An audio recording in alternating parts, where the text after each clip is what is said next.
Yeah. Um, where to go from here? Well, my mind is beginning to feel blank. And this blank feeling in my mind is something that I once used to fear, but now I know it's not something to fear. It's really an expression of a deeper sense of life and meaning. So now you're uh, kind of feeling a blank in your mind. And in the past, you used to fear this, but now you don't fear it. You just allow it as an indication of a deeper expression of your awareness. Yeah, and it's just what I'm hearing in this empathy circle dialogue is, or buddy call, whatever you want to call it, is it resonates so much that I'm beginning to feel safe and I'm beginning to feel like I don't need to be freaking out. And you're expressing appreciation for this empathy buddy call, and that as we're sharing and listening, you're feeling safe and you're realizing that you don't need to be frantic or flustered or anything. Yeah, and it's a lot of times I feel like I have to shout from the mountaintop, hey, you know, something's not right here when there's not equity and there's not diversity and there's not inclusion and there's not compassion and there's not empathy. I'm like, come on, people. But it's like we said at the beginning, I could shout as much as I want. It won't change anything because some people are just going to enjoy me being in this state of anxiety and what do we call urgency. They're just going to enjoy it because they see I'm being unstable. But as I talk, all of those unstable parts of me are just kind of, it's like the dust is settling. So you're describing your usual experience and how now it's different. And you're sharing that usually you just feel like you want to shout from the mountaintop, that you want to be heard, that what we're doing in society is not okay. The lack of equity, the lack of diversity, the lack of inclusion, the lack of genuine caring for each other, um, is so disturbing. But right now, you're realizing that by doing that, you're you're you're just kind of supporting the harmful behavior, and so you realize that now you just all the dust is kind of settling and you don't feel that urgency or that need to shout it.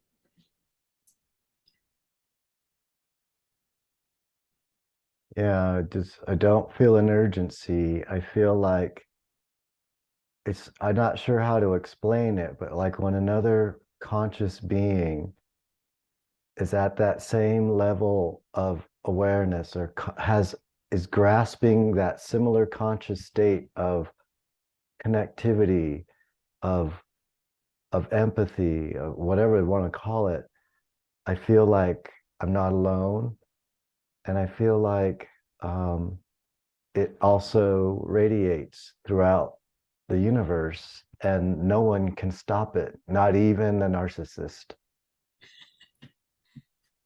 So you're sharing that that in this experience of being heard, of not being alone, of having another person there who shares the same understanding or level or of awareness of consciousness, that not only do you not have the need to shout, but you actually feel that it's this connection and this sense that it's radiating out, that this connection and this understanding and awareness is radiating out into the whole universe.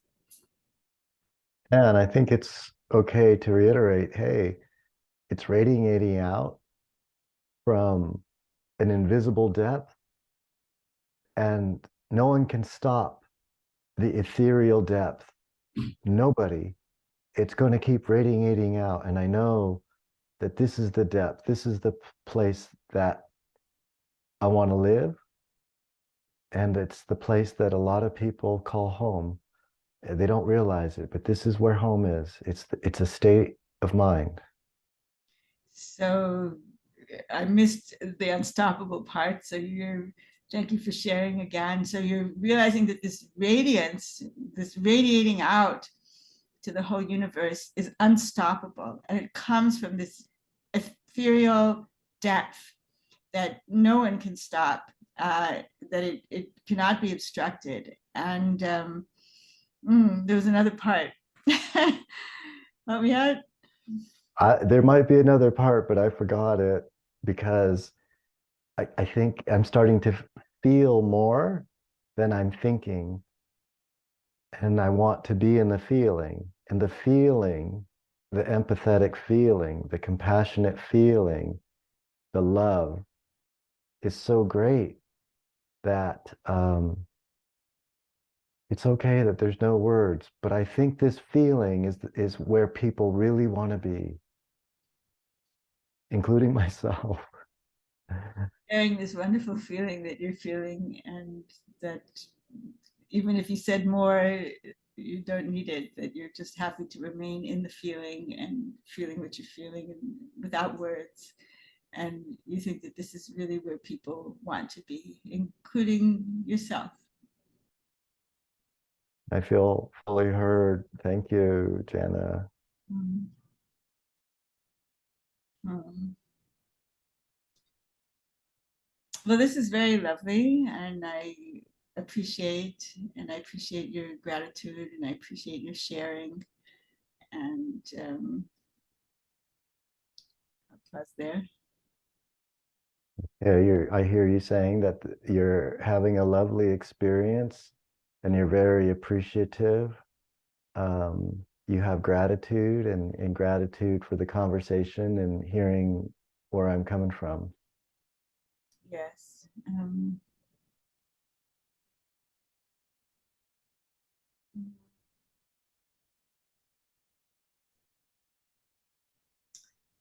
Um, yeah, so I'll just kind of wish the whole universe and all the hearts to slowly open. Um,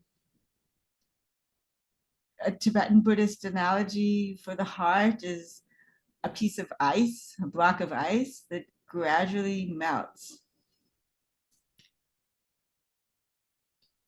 Okay, and it sounds like you're talking about the heart and you're thinking about an analogy, a Tibetan analogy, a Buddhist analogy of a block of ice. That's what I caught. Yeah, and that block of ice can gradually melt. Okay, so this block of ice you're referring to can gradually melt. Yeah, I gave another analogy earlier of the gradual opening of the flower bud. Another analogy Okay. is Oh, sorry. Go ahead. this block of ice that can slowly melt as our heart warms.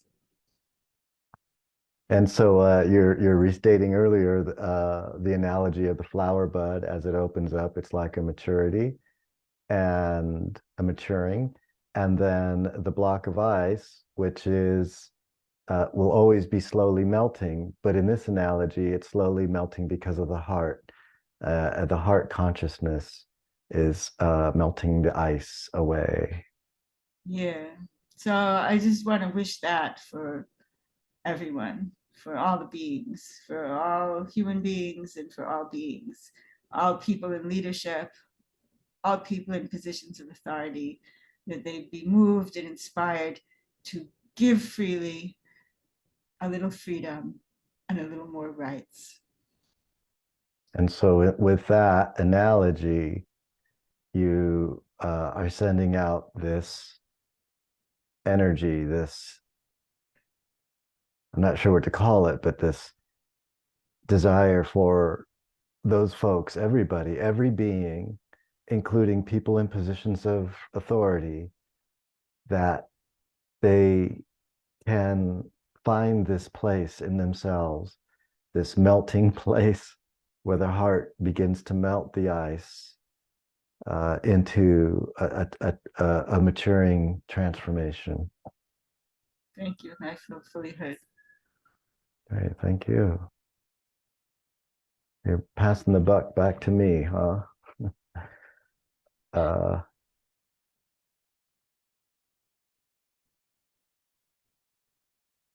so I know we've talked about our thoughts and experiences of authority, but I also want to say that kind of reiterate from earlier why I was saying that I have no authority, because I'm in a position where I've got a lot of counts against me that illustrate I have no authority. I have a criminal record. I have done things that people would consider ill behavior, and all kinds of things that would resemble, say, a bad person.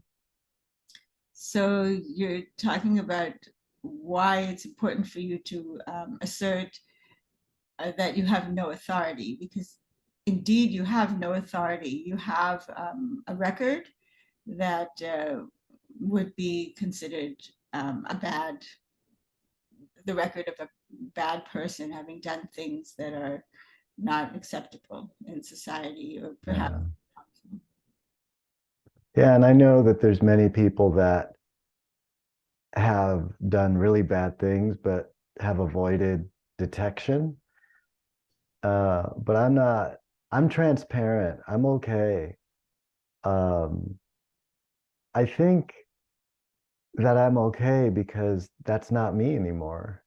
But if I hadn't had those experiences, I wouldn't understand what narcissism and gaslighting is.